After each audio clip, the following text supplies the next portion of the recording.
Greetings and welcome back to this amazing video number 3. We'll be talking about federal student aid and the GI Bill. If you're listening from a global location and you're not an American citizen, then this video is not for you and you may stop watching it at this point. Unless you just want the information, feel free to listen in. I am going to share my screen with you again so we can walk through our PowerPoint presentation together. Thank you for your patience as we get started. So welcome back. Just as a real quick refresher, my email address, hopefully you have it by now. And then as a refresher, in video 1, we discussed financing your degree. The first one being full pay up front, the second, payment plans. In video 2, we talked about the types of payments: credit card, check or money order, or wire transfer. In this particular video, we are going to answer the question, what forms of federal financial aid, does BGU provide? Well, the answer is 2 kinds. The first one is a federal student aid program known as FAFSA. And for graduate students, this would be unsubsidized student loans only. Or we also provide information on GI Bill and can offer that benefit as well. Unfortunately, at this time, BGU does not have any grants or scholarships available. Let's talk about the FAFSA student loans. Again, this is for students who are eligible based on their need to be either U.S. citizens or legal immigrants to this country. And you'll need to provide identification to qualify for these kinds of student loans. I say student loans because I want everyone to understand that these are actual loans. You will need to pay them back. There is some exceptions to that rule, but please note that most student loans require payment of some sort for a certain length of time if they are to be waived at all. So please be careful when you're borrowing, as these will be required to be paid back. Okay. With BGU, applying for student aid is a 4-step process. The first step is completing your student application. This includes not just the application itself, but also your transcripts, as well as work references, and your PLCs, your personal learning community forms must be in as well. Once that step is complete, you will need to meet with your degree director to talk about and plan out a course plan for 12 months. Once you've established that course plan, you as the student are then required to go onto your student file called Populate, and you will be required to register for the classes that you've chosen over the next 12-month period. The number of classes and credits that you earn in a 12-month period will determine how much funding you qualify to receive. The first thing that you'll need to do after you complete those steps is to go to this website, which is BGU's Virtual Financial Aid Office.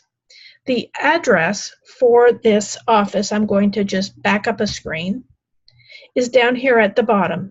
It's https, and it's at bgu.vfao.com. That stands for Virtual Financial Aid Office. So you'll go to this website and you'll find this screen. The first thing that you'll need to do is to register on this site. That means creating a username and password. Please save that, as you will need to come back here multiple times over your course of studies with BGU. The next step is the critical step of filling out your student interview. The student interview is the actual step where you request your funding through the Department of Education. You'll see from this screen, once you log in and start your student interview, these are all the steps that you'll need to complete. You'll need to do this all in one sitting, so please make sure that you have about 30 minutes available to complete your student interview. Within the student interview, one of the things that you'll need to do is complete a FAFSA form. If you have not already done so, you can do that through this link on this website here. And the student code for BGU, and you'll need to write this down, get your pen ready, is G as in George 31108. Again, BGU's school code is G as in George 31108. You'll need that code to complete your FAFSA form.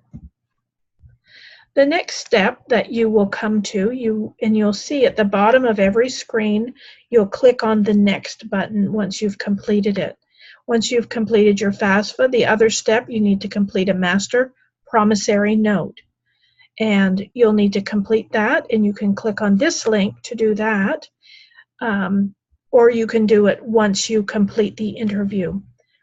Once you've answered this button, you'll click the Next, and just work through all of these various steps. One of the things that you need to keep in mind when you're doing your student interview is answering the question, how much funding do you qualify for? This course planning is very important because if you're taking 12 plus credits a year, you qualify as a full-time student. If you're taking 9 to 11 credits over 12 months, you would be considered part-time, and 6 to 8 credits over 12 months, you're half-time. This is very important that you figure out how much you qualify for. If you choose to apply for full-time funding based on your course plan and then decide to drop down to either part-time or half-time during that 12-month period, you may be required to pay back the money that you received. So make sure you plan very carefully, because this is a hard place to be in if you have to pay back money. For full-time students, the other thing that you need to be aware of is that you will be borrowing $20,284 over a 12-month period. That is divided out in 4 disbursements over a 12-month period. I'll talk to you in a minute about that. But I want you to be aware that over 3 years, which is the standard time it takes to earn a master's or a doctorate degree with BGU, you're borrowing $60,000+ that needs to be repaid. So please borrow very carefully.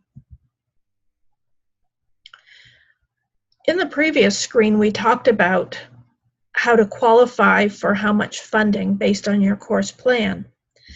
In this screen, I want to talk to you about when the student funds are dispersed and how often they come.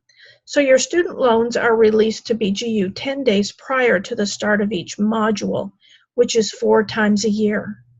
July 1 is the summer module, October 1 is the fall, January 1 is winter, and April 1 is spring.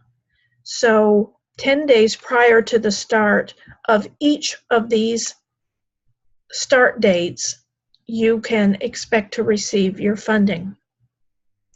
The other thing you need to be aware is that BGU has what we consider a rolling start date. And that means that you can start your degree at any time. For example, we'll have some students that start in January in the winter module. Their academic year, when you start in January, would run January through December each year.